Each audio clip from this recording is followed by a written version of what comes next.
Buenos días, buenas tardes, buenas noches. Bueno, te habla la profeta y pastora Ana Magdalena Barrios de la escuela El Llamado de Samuel, el Ministerio Espíritu Santo, Casa de Profetas. Vamos a seguir con el módulo 1, la segunda parte. Si todos tenemos el cuadernillo, espero que el Señor se esté glorificando en tu vida. Y que el Espíritu Santo, yo sé que se arma una guerra porque no te deja ni estudiar ni concentrarse. Bueno, pelee, porque la guerra se gana en la mente. No se olvide que renovamos el Espíritu, sí, todo el tiempo en nuestra mente, que todo lo podemos en Cristo, porque Él nos fortalece. Sea vencido de lo malo y venza con el bien el mal. Vamos a continuar aquí en la cartilla, en donde habíamos dejado. Y vamos a ver, y dice así: si observamos cuando Moisés hizo cruzar el mar rojo, lo hizo con una vara. Pero cuando Josué hace cruzar al pueblo de Israel a la tierra prometida por el río Jordán, lo hacen los sacerdotes por dirección de Dios.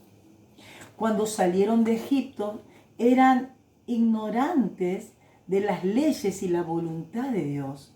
Pero 40 años en el desierto hicieron conocer a la generación que nació en el desierto. Porque los que realmente salieron de Egipto murieron por murmuradores. Solo Josué y Caleb cruzaron, conocieron su voluntad. Muy bien, vamos a dejar aquí y vamos a conversar un poquitito. Ustedes saben que Moisés fue una persona que fue milagrosamente encontrada en el río. ¿Por qué? Porque se levantó un edicto, porque las mujeres de Israel eran muy fructíferas, tenían muchos hijos y muchos varones. Y Egipto, las mujeres tenían muy pocos hijos y morían muy jóvenes, a causa, sí, de la alimentación. Y también no se olviden que ellos se casaban entre parientes, entre hermanos.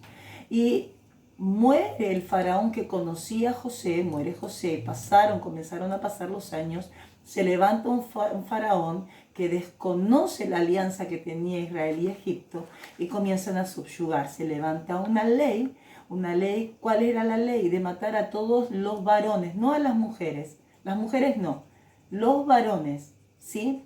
Los que portan la semilla, ¿sí? Y ustedes saben que, bueno, Jacobe, que era de la tribu de Leví, también casada con el papá de Moisés, se queda embarazada. Todo esto, Aarón ya había nacido, pero cuando nació Aarón no estaba este edicto, pero sí cuando nace Moisés. Ustedes saben, ella lo esconde durante 3 meses y ya después no podía esconderlo más. Ustedes conocen la historia. La historia se encuentra en el libro de Éxodo, en los primeros los primeros capítulos de Éxodo. Ustedes van a encontrar la historia. Y ella calafatea una canasta, ustedes conocen, lo tira, lo coloca al bebé y deja que el río lo lleve. No se olviden que el río Nilo era un río donde estaba minado de cocodrilos. Una de las formas con las cuales mataban a las criaturas eran tirándolos, ¿sí? A las criaturas los tiraban en el río Nilo para que coman los cocodrilos.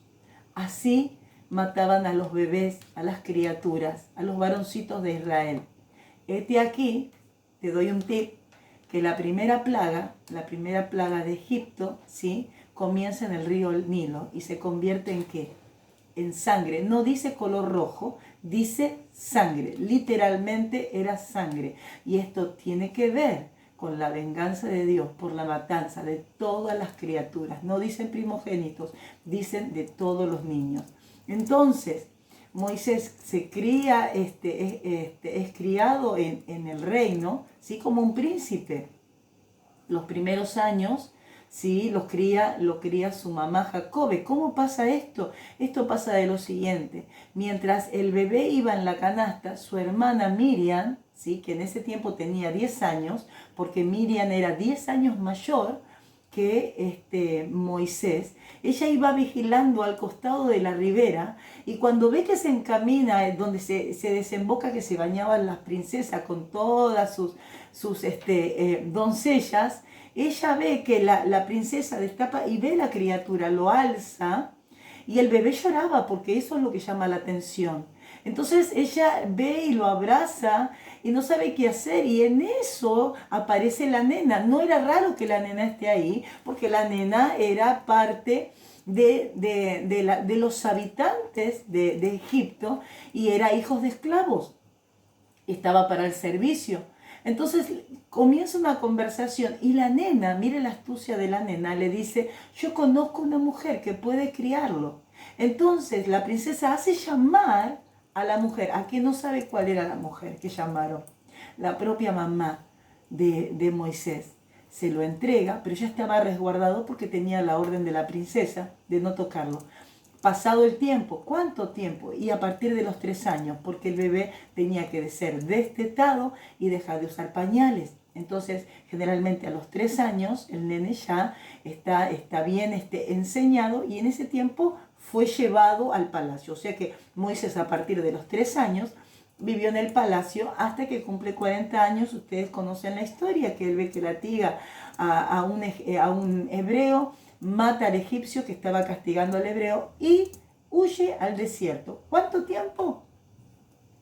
40 años. Dios le habla a él. Este hombre tenía imposibilidad de hablar. Este hombre era tardo para hablar, dice la palabra, o sea que era tartamudo.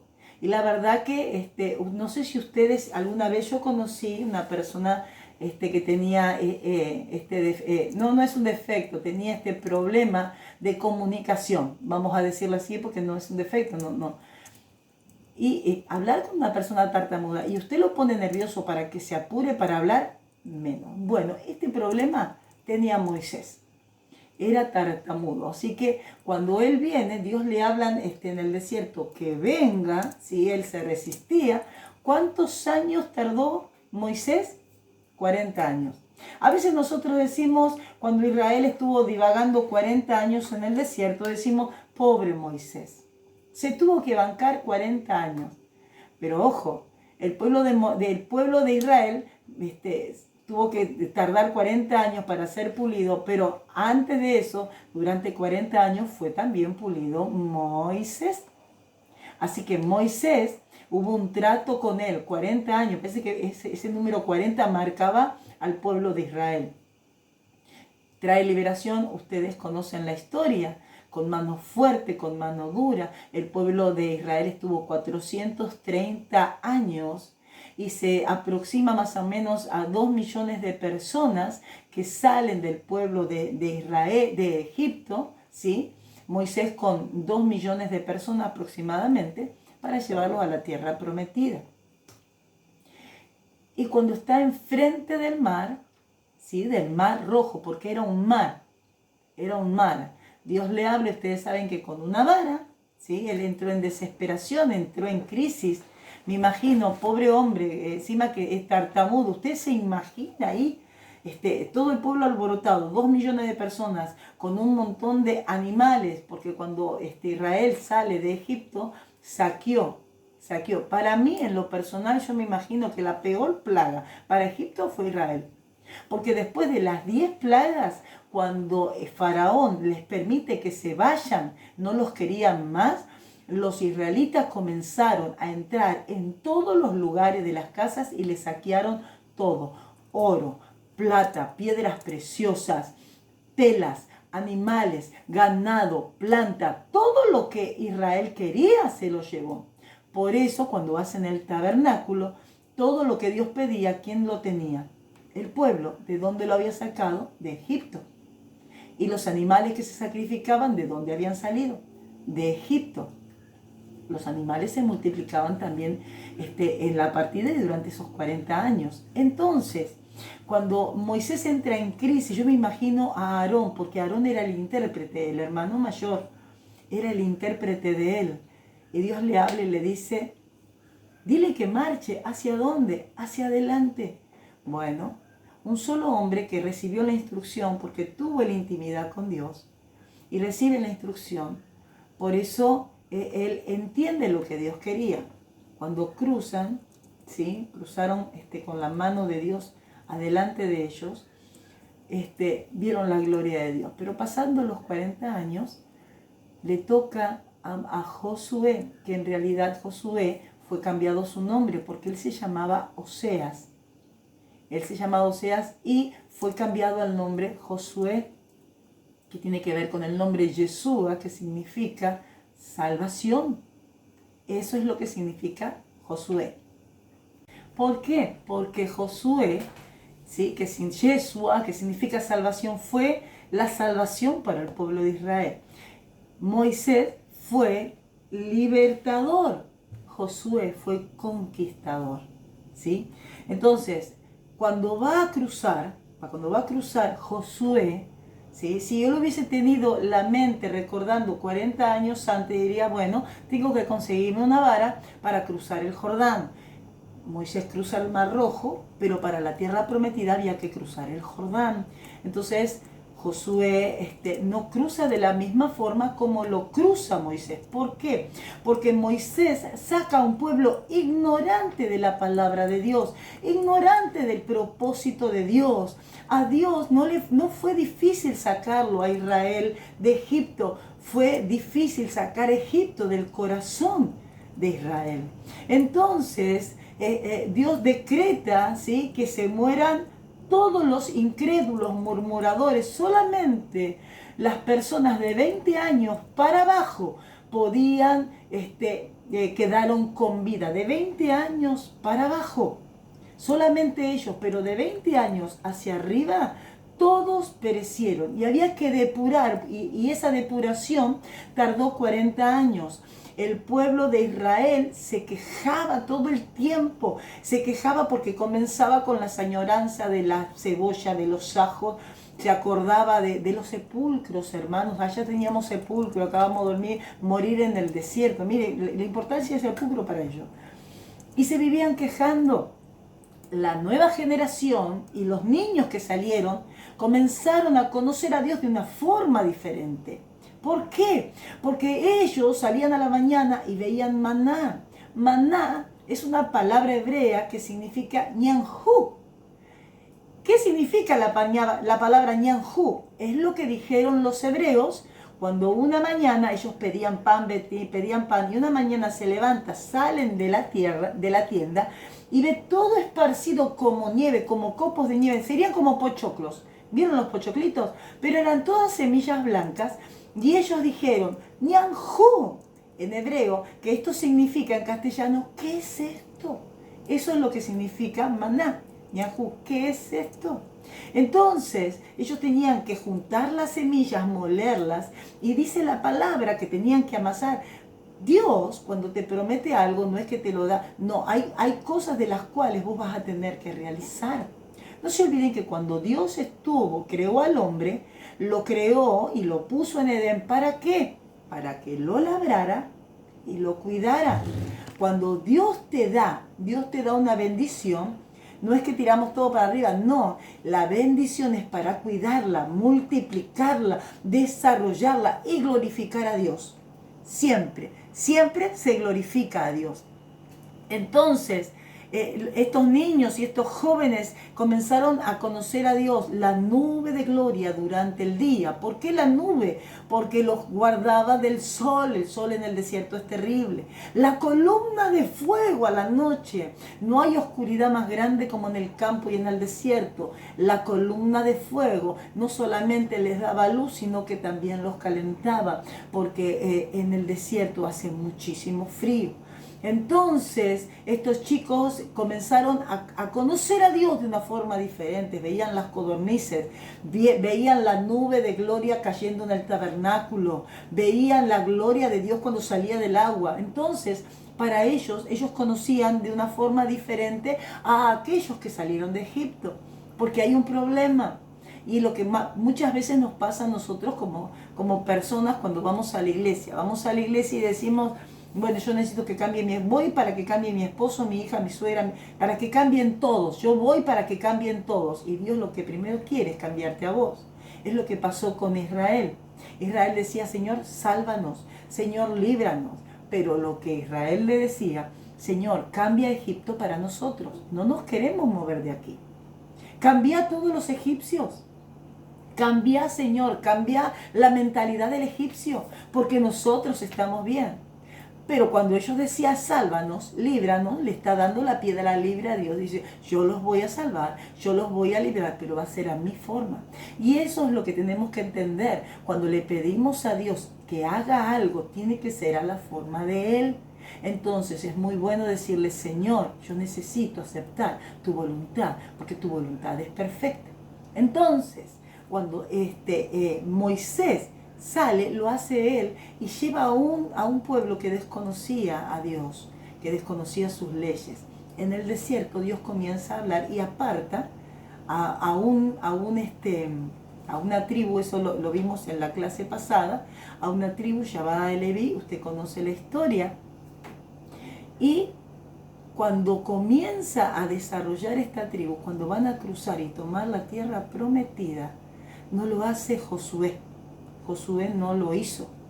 Porque si él era el conquistador, ¿por qué no él abre con una vara, con un manto? No, Dios no quería que lo haga Josué, porque Josué no pertenecía a la tribu de Leví.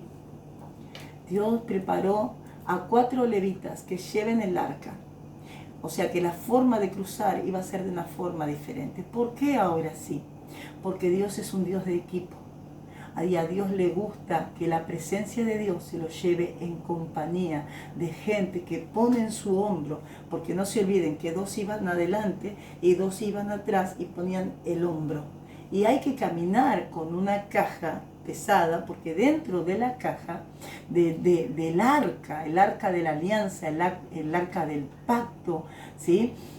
Dentro de ella estaba una vasija con el maná, ¿sí? Que cayó del cielo, estaba la vara de Aarón reverdecida y también estaban las 2 tablas con las leyes escritas con el dedo de Dios.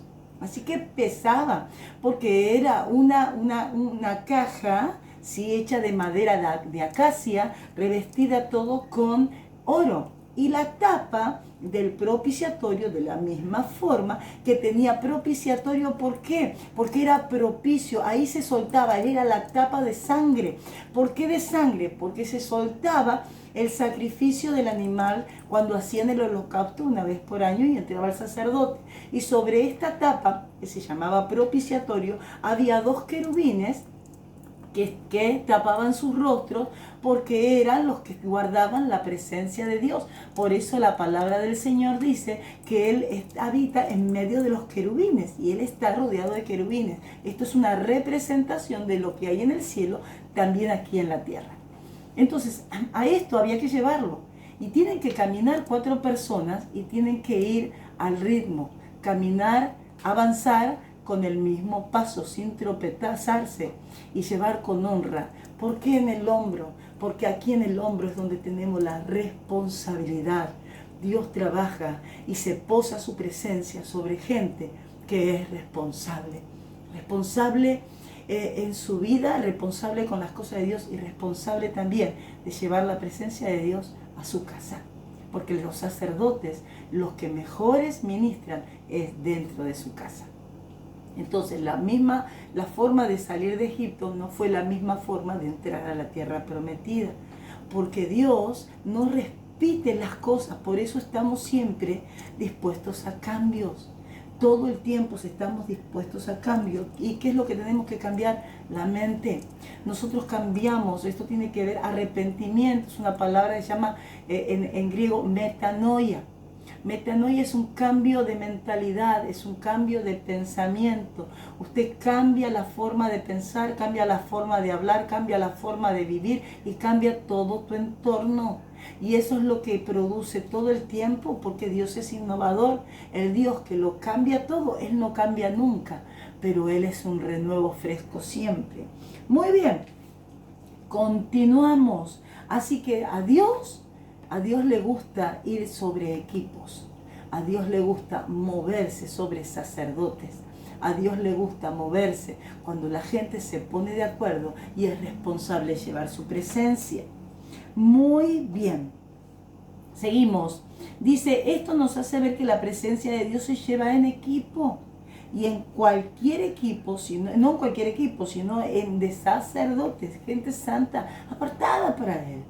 Este equipo, solo con posar los pies en el agua, abre el río, ¿sí? Y derrumba muros y se convierten en conquistadores, porque ahí comienza, ¿sí? La presencia de Dios a actuar. No eran los sacerdotes, era lo que portaban los sacerdotes. La presencia de Dios en equipo hace que las aguas se abran, hace que los muros se caigan y hace que la gloria de Dios se manifieste con poder. Trae bendición. Por eso Dios es de equipo. Y es tanto que a Dios le gusta trabajar en equipo, que cuando dijo en Génesis 1:26, hagamos al hombre, hagamos, y cuando Él comienza a crear, lo hace con el Hijo y con el Espíritu Santo. Por ahí alguno va a escuchar que muchos dicen que lo hizo con ángeles y querubines. No lo hizo con ángeles ni querubines, lo hizo con el Hijo y con el Espíritu Santo. No se olvide que Él, la creación, cuando vamos a Génesis 1:1, dice, en el principio creó Dios, los cielos y luego la tierra. Entonces Él no necesitaba dirección de ninguna creación, pero Él, siendo Dios, dijo, hagamos. Y eso nos da la perspectiva a nosotros, que no nos podemos mover solo. Por eso la palabra de Dios dice el apóstol Pablo, no dejen de congregarse, como muchos tienen por costumbre. Y uno dice, ¿pero por qué? En este tiempo de pandemia, lógicamente. Pero no se olvide que la novia de Cristo tiene que estar juntas. Y cada uno de nosotros portamos una gracia, portamos dones, presencia. Y cuando todos nos reunimos es como un gran rompecabezas y comenzamos a sentir la presencia corporativa de Dios descendiendo sobre sus hijos. Todos de acuerdo, como en el Pentecostés, ¿sí? Todos unánimes juntos. Dos palabras que no siempre se llevan de acuerdo, porque a veces estamos juntos pero no unánimes, y a veces estamos unánimes pero no estamos juntos, como en este tiempo. Entonces, acá hay dos palabras claves, unánimes juntos. ¿Y cuándo es eso? Cuando nos reunimos y nos juntamos y hay un cumplimiento de Dios, que ahí está el Señor y derrama bendición y vida eterna. Eso significa que cuando nosotros nos reunimos en su nombre hay eternidad. Eso es lo que producimos cuando nos juntamos. Continuamos, dice, también había una consagración para los sacerdotes que entraban en el lugar santísimo. Levítico 8:9 dice, además debían estudiar y conocer de todas las leyes, estatutos, ordenanzas, sin olvidar los 10 mandamientos y ponerlos por obra. Solo esta tribu estaba encargada del mobiliario. Miren, todo Israel tenía que conocer la palabra. ¿Por qué? Porque todos tenían que ser instruidos. No solamente la tribu de Leví conocía las leyes, ellos recibían las leyes e impartían y enseñaban, pero todas las tribus tenían que aprender y enseñar en sus tiendas, enseñar en sus casas y contarles quién es su Dios. Y usted dice, ¿cómo hago esto si no conozco bien Biblia? Bueno, usted, aunque no conozca muy bien la Biblia, usted tiene que juntarse en un mediodía, un domingo, si están todos juntos almorzando, cenando. Cuéntele a sus hijos cómo conoció a Dios. Cuéntele de ese día que parecía que imposible, Dios lo hizo posible. Cuente a sus hijos las historias vividas usted con Dios. Cuéntele a Dios a aquellos que tenían el matrimonio roto, cómo Dios los unió, por eso están juntos en familia. Cuenten las maravillas de Dios. Cuéntenle eso, porque estos son semillas para sus hijos. Y el pensamiento que viene, esa semilla en su pensamiento, Dios va a comenzar a trabajar. Por eso usted tiene que instruir a su hijo. Suéltele bendición, palabra, testimonio. Enséñele a orar. Nunca ponga de castigo a sus hijos a orar. Te portaste mal, anda a orar. No hiciste esto, anda a orar, porque el chico va a asociar oración con castigo. Y la oración es una relación que uno tiene con Dios. Es el vínculo y la manera que tenemos para comunicarnos con el tercer cielo. Abrimos una puerta espiritual llamada oración y ya del otro lado está el Señor. Enséñale, sea práctico. Enséñale. Entonces, los hijos de los sacerdotes eran los que más tenían que aprender leyes. ¿Por qué? Porque ellos eran los futuros sumos sacerdotes, los futuros levitas. Solamente la tribu de Leví estaba encargada de todo el mobiliario. No solamente la familia de Aarón, ¿sí? Que era Aarón, los hijos y el hermano, solamente ellos podían entrar en el lugar santísimo una vez por año, ¿sí? En el tiempo del tabernáculo, del holocausto. Pero Moisés era amigo de Dios y él podía entrar las veces que él quisiese hablar con Dios, él podía. Pero Aarón y sus hijos no, ellos solamente una vez por año. Después estaban los otros levitas, estaban los que preparaban el pan, los que molían las aceitunas para el aceite, los que prendían las lámparas, estaban los que preparaban el sacrificio, estaban los que cambiaban el agua, estaban los que levantaban la tierra. Cada uno tenía un trabajo, pero solamente lo hacía la tribu de Leví. Muy bien, continuamos. También había una consagración, esto ya lo hemos visto, muy bien. Hemos visto que la promesa del real sacerdocio en Éxodo 19 era para toda la nación. Éxodo 19, 5, 6, usted se va a encontrar que esta promesa no era solamente para la tribu de Leví, era para toda la nación. Epa. Dice, y se redujo a una sola tribu, pero después de la muerte y resurrección de nuestro Señor Jesucristo, el apóstol Pedro, en 1 de Pedro 2.9, ¿qué dice? Mas vosotros sois real sacerdocio, nación santa. Es por eso que cuando Jesús dice consumado es, se rasga el velo del templo. ¿Qué es lo que significa? ¿Por qué se rasgó? Bueno, se rasga porque todos pueden entrar a la presencia de Dios. Pero no nos equivoquemos de algo. La forma de entrada tiene que ser la misma. Eso no cambió. No se olviden que en el libro de Hebreos dice que Jesucristo es según la orden del sacerdocio de Melquisedec. ¿Por qué? Porque una de las cosas que Jesucristo sigue siendo en el cielo, más allá de ser Dios, de ser rey, es sacerdote. Y nosotros tenemos que ver con ese linaje. Con ese linaje. Entonces, el velo del templo se rasga, la presencia, ya no hay un abismo entre el cielo y la tierra, sino que la oración, la intercesión, la obediencia hace que se abra esa puerta y le decimos, hola Dios mío, ¿cómo estás? ¿Me estabas esperando? ¿Entiende? Pero los requisitos son los mismos, por eso dice el apóstol Pablo que ninguno ve, sin santidad nadie verá al Señor. Mantenernos santos, no perfectos. El perfecto no admite equivocaciones y selecciona lo que no sirve, lo desecha. Y en las manos de Dios nadie es desechable. Nadie puede decir a nadie que no califica, porque nosotros desconocemos el propósito de lo que Dios tiene con cada uno de nosotros. No sabemos quién se sienta a nuestro lado, no sabemos quién puede llegar a ser. Tengamos cuidado. Pero sí Dios nos pide no ser perfectos, pero sí correctos. La perfección se va a ir haciendo a medida que le vamos conociendo. Y el día, mi hermano, que usted sea perfecto, Dios te lleva. Porque no hay nada perfecto aquí en la tierra.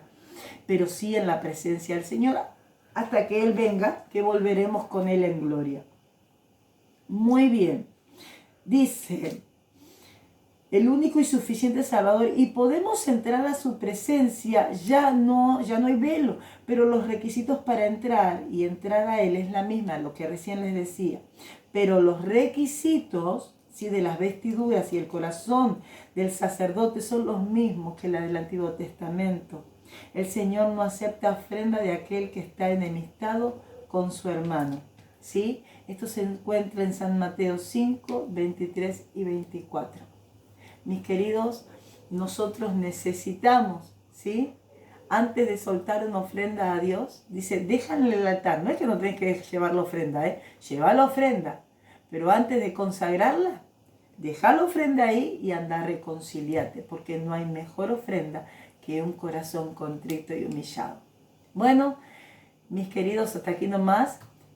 Su maestra va a seguir añadiendo sabiduría y va a seguir añadiendo. Sean fieles en esto, porque esto es adoración y esto es ofrenda también para Dios. Tu Tu tiempo que no se recupera, no lo pierdas. Invertirlo en estudiar su palabra. Dios se te va a revelar. Oremos. Señor y Padre amado, en esta hora yo te doy gracias. Gracias, Padre, por el módulo 1. Te pido que tu presencia siga ministrando, siga trayendo rompimiento, trayendo cambios, formas, maneras, a como tú quieres. A como tú quieres con cada uno de ellos, Señor. Yo los bendigo y sé que tu presencia, Señor, les hablará, los ministrará, los sanará y los restaurará. En el nombre de Jesús. Amén y amén. Dios les bendiga.